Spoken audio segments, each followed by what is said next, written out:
Hello homies. Kanguva படத்துடைய final trailer பற்றின என்னோட தாட்ஸை நான் இதுக்கு முன்னாடி ஒரு வீடியோவாக வந்து போட்டிருப்பேன். ஸோ அந்த வீடியோவில் வந்து பார்த்தீங்கன்னா, இந்த படத்தோடைய கதை அப்படிங்கிறது ஈஸிலி கெஸ்ஸபிளாக இருக்குது அண்ட் இந்த மாதிரி நிறைய கதைகள் இருக்குது அப்படின்னு நான் சொல்லியிருந்தேன். என்னதான் பழைய கதையாக இருந்தாலும் ஸ்க்ரீன் ப்ளே மேட்டர்ஸ் அப்படிங்கிற ஒரு விஷயத்தையுமே நான் தெளிவாக சொல்லியிருந்தேன். பட் ஸ்க்ரீன் ப்ளே பண்ண போகிறது நம்ம சிவா அப்படிங்கிறனால நான் அவர் இதுக்கு முன்னாடி எடுத்த படங்கள் எல்லாம் வந்து கம்பேர் பண்ணி பேசியிருந்தேன். பட் நான் எந்த இடத்துலையுமே அந்த வீடியோவில் இந்த படம் நல்லா இருக்காதுன்னு சொல்லவே இல்லை. அண்ட் ஆஸ் வெல் அஸ் அது மட்டும் இல்லாமல் நான் டெக்னிக்கல் சைடாகவும் எந்த குறையும் சொல்லலை அண்ட் ஆக்ட்ரஸையுமே எந்த குறையும் சொல்லலை. நான் ஏன் இப்போ இது மென்ஷன் பண்ணுறேன்னா, நான் சொல்ல வந்தது உங்களுக்கு சரியாக கன்வே ஆகலை அப்படின்ற ஒரு தாட் எனக்குள்ளே இருக்குது. லைட்டாக மனசு வலிக்குது. ஸோ அதனால் இத்தருணத்தில் நான் இதை பதிவு செய்ய வேண்டும் என்று நினைக்கிறேன். ஸோ இப்போதைக்கு இந்த ஃபைனல் ட்ரெயிலரை மொத்தமாக டீகோட் பண்ண போகிறோம். இந்த டீகோடிங் இடையில ஸ்டோரிஸ் வந்து லைட்டாக வரதான் செய்யும். ஸோ இப்போவே ஸ்பாய்லர் அலர்ட் கொடுக்குறேன். அப்புறம் வந்து கமெண்ட்டில் திட்டக்கூடாது. அப்போ ஆரம்பிக்கலாங்களா?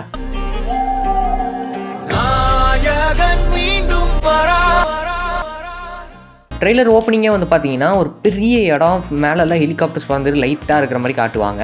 இது வந்து நீங்கள் ப்ரிசன் நினச்சிங்கன்னா, இது ஆக்சுவலாக ப்ரிசன் அப்படிங்கிறது கிடையாது.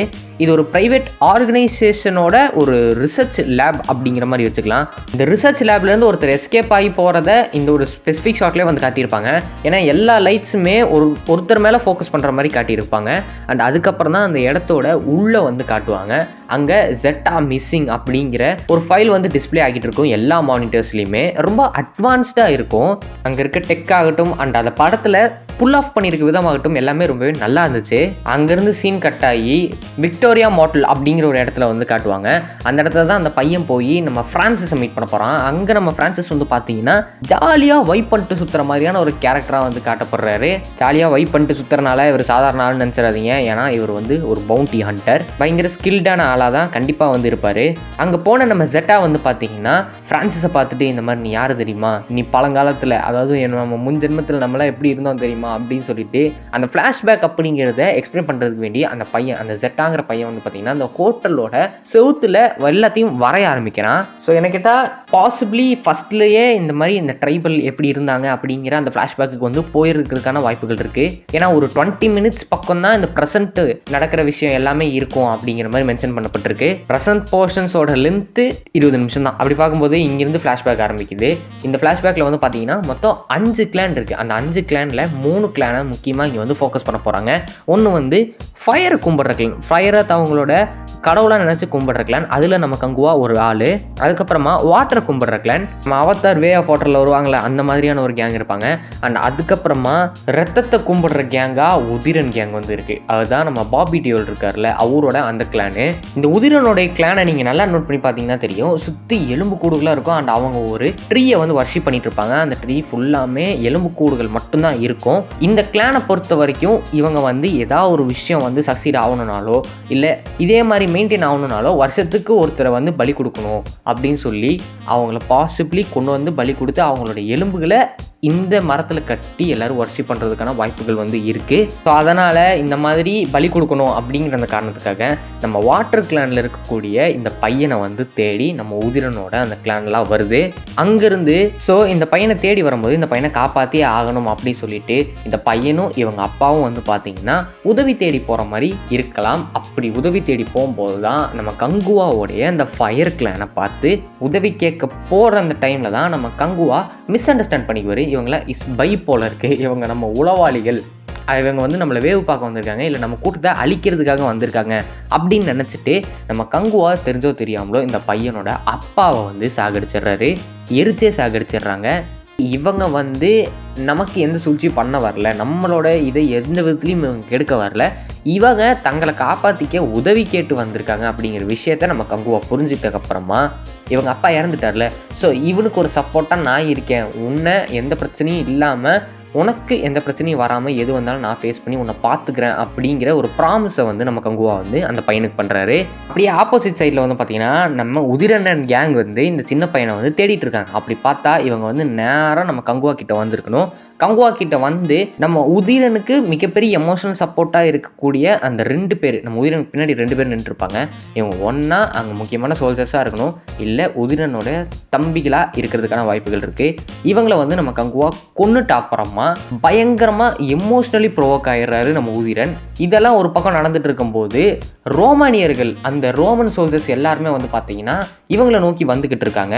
இந்த டைமை சரியாக யூட்டிலைஸ் பண்ணிக்கிட்டேன் நம்ம உதிரன் வந்து பார்த்தீங்கன்னா இந்த ரோமானிய வீரர்கள் கிட்டலாம் போய், எனக்கு இந்த பையனையும் கங்குவாவை மட்டும் விட்டுருங்க, மீதி இருக்க எல்லா கிளானையும் நீங்கள் அழிச்சிருங்க அப்படிங்கிற மாதிரி ஒரு டீலிங் வந்து பேசிக்கிறாங்க. இவங்களுக்குள்ள சமரசம் ஆகிக்கிட்டு இப்போது கங்குவா அண்ட் அந்த ஃபயர் கிளானை வந்து தேடி வந்துட்டு இருக்காங்க.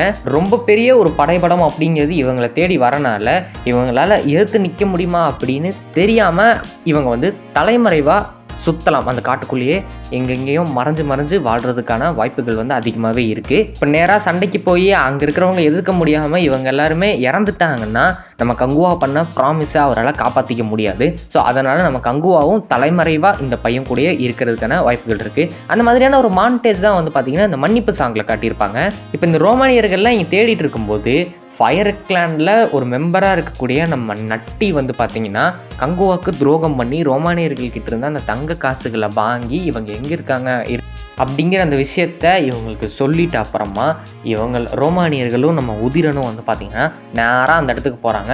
அப்படி போகும்போது நம்ம கங்குவா அப்படி இப்படி கஷ்டப்பட்டு எப்படியோ நம்ம உதிரனை வந்து போட்டு தள்ளிடலாம். ஏன்னா உதிரனோட பர்பஸ் தான் இந்த பையனை பலி கொடுக்கணும் அப்படிங்கிறது, ரோமானியர்களுக்கு கிடையாது. அவங்க வந்து பார்த்திங்கன்னா ஜஸ்ட் இந்த கிளானை அழிக்கணும்னு வந்திருக்காங்க. உதிரனை கொன்னுட்டக்கு அப்புறமா இந்த கிளானில் இருக்கிறவங்கலாம் செத்துடுவாங்க, இந்த பையன் எப்படியோ உயிர் பழச்சிருவான். இங்கிருந்து இந்த ஃப்ளாஷ்பேக் அப்படிங்கிறது கட் ஆகி ப்ரெசன்ட் போர்ஷனுக்கு வராங்க. இந்த ப்ரெசன்ட் போர்ஷனில் வந்து பார்த்தீங்கன்னா இதெல்லாத்தையும் அனலைஸ் பண்ணிக்கிட்டே நம்ம ஃப்ரான்சிஸ் வந்து பார்த்தீங்கன்னா அவருக்குமே அந்த பழைய ஞாபகங்கள் அப்படிங்கிறதெல்லாம் வந்து, அதே மாதிரி இப்போவும் நான் உனக்கு சத்தியம் பண்ணுறேன், இப்போது உன்னை துரத்துற கேங் கிட்ட இருந்து உன்னை நான் காப்பாற்றுறேன் அப்படின்னு சொல்லிட்டு அப்புறமா இந்த ஹோட்டலுக்குள்ளே வந்து பார்த்தீங்கன்னா இவனை துரத்திட்டு வந்தால் அந்த ஆட்கள் வந்து உள்ளே நுழையிறாங்க. அங்கேருந்து நம்ம ஃப்ரான்சிஸ் வந்து பார்த்தீங்கன்னா அப்படி இப்படி சண்டை போட்டு கஷ்டப்பட்டுட்டு இருக்கும்போது அங்கே இருக்க ஜெட்டாவை எப்படியோ ஃப்ளைட்டில் வந்து ஏற்றிடுறாங்க. என்னதான் பண்ணாலும் விடமாட்டேன் அப்படின்னு சொல்லிட்டு ஃப்ரான்சிஸ் வந்து பார்த்தீங்கன்னா அங்கே இருக்கக்கூடிய பைக்கை எடுத்து ஏரோப்ளைனில் தாவி அங்கே ஒரு ஆக்ஷன் சீக்வன்ஸ் அப்படிங்கிறது ஏற்பட்டு எப்படியோ நம்ம ஜெட்டாவை வந்து காப்பாற்றிட்டாரு. போன ஜென்மத்தில் பாபி டியோலோட அந்த உதிரன் அந்த கிளான் வந்து பார்த்தீங்கன்னா இவனை துரத்துச்சு. ஆனால் இந்த டைம் யார் இவனை துரத்துறா அப்படிங்கிற அந்த சஸ்பென்ஸை வந்து உடைக்கிறாங்க. அது யாருன்னு பார்த்தா அதுதான் நம்ம ஜப்பான் அண்ணன் கார்த்தி. இதோட ஃபஸ்ட் பார்ட்டை என் பண்ணிட்டு பார்ட் 2க்கு ஒரு லீடை கொடுத்துருவாங்க. போஸ்ட் கிரெடிட் சீன் வேறு இருக்குது. மேபி இந்த கார்த்தியோட அந்த கேரக்டர் இன்ட்ரோடக்ஷனே போஸ்ட் கிரெடிட் சீனாகவும் அமையலாம். இந்த கார்த்தி ஏன் இந்த பையனை இப்போ துரத்திட்டு வராரு, ப்ரெசென்ட்டில் தான் இவர் துரத்துறாரா, இல்லை இந்த பாஸ்ட் டைம்லேயே வந்து பார்த்தீங்கன்னா பாபி டியோலுக்கு அந்த உதிரன் கேங்குக்கும் இவருக்கும் ஏதாவது சம்மந்தம் இருந்துச்சா அப்படிங்கிற எல்லா விஷயத்தையுமே பார்ட் 2ல் வந்து டிஸ்கஸ் பண்ணி டோட்டலாக இந்த கங்குவா கதைக்கு ஒரு எண்டு கார்டை வந்து போட்டுருவாங்க. இப்படி தான் இந்த படத்தோடைய கதை இருக்கும் அப்படின்னு என்னுடைய அந்த கெஸ்ஸிங்.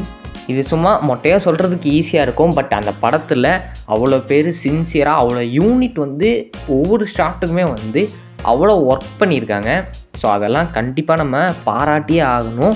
அண்ட் இப்போ வரைக்குமே இந்த படம் டெக்னிக்கல் ஆஸ்பெக்டாக கண்டிப்பாக ஒரு நல்ல படமாக இருக்கும் அப்படிங்கிற வரைக்கும் தான் எனக்கு தோணுது.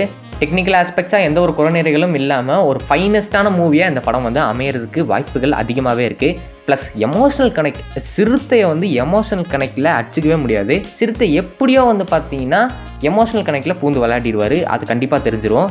Emotion is the main thing which connects us and the character. So அந்த வகையில் நம்ம சீட்டா ப்ரோ வந்து பார்த்தீங்கன்னா கண்டிப்பாக தரமாக பண்ணிடுவார். கண்டிப்பாக இந்த மாதிரியான படங்களை நம்ம சப்போர்ட் பண்ணி அந்த படம் நல்லா இல்லாத பட்சத்தில் கன்ஸ்ட்ரக்டிவ் கிரிட்டிசிசம் அப்படிங்கிறது தாராளமாக கொடுக்கலாம். கங்குவாக்கு யாரெல்லாம் வெயிட் பண்ணிருக்கீங்களோ அவங்க மறக்காமல் கீழே ஒரு ஈகிள் சிம்பிளை கமெண்ட்டில் தட்டிட்டு போயிருங்க. நம்ம சேனலை சப்ஸ்கிரைப் பண்ணி பெல் பட்டன் அழுத்துங்கோ. அப்புறம் பெர்ஃபார்மன்ஸ்லாம் சொல்லக்கூடாது, அப்போ தான் நோட்டிஃபிகேஷன் வரும். வரண்டா சின்ன சாமி.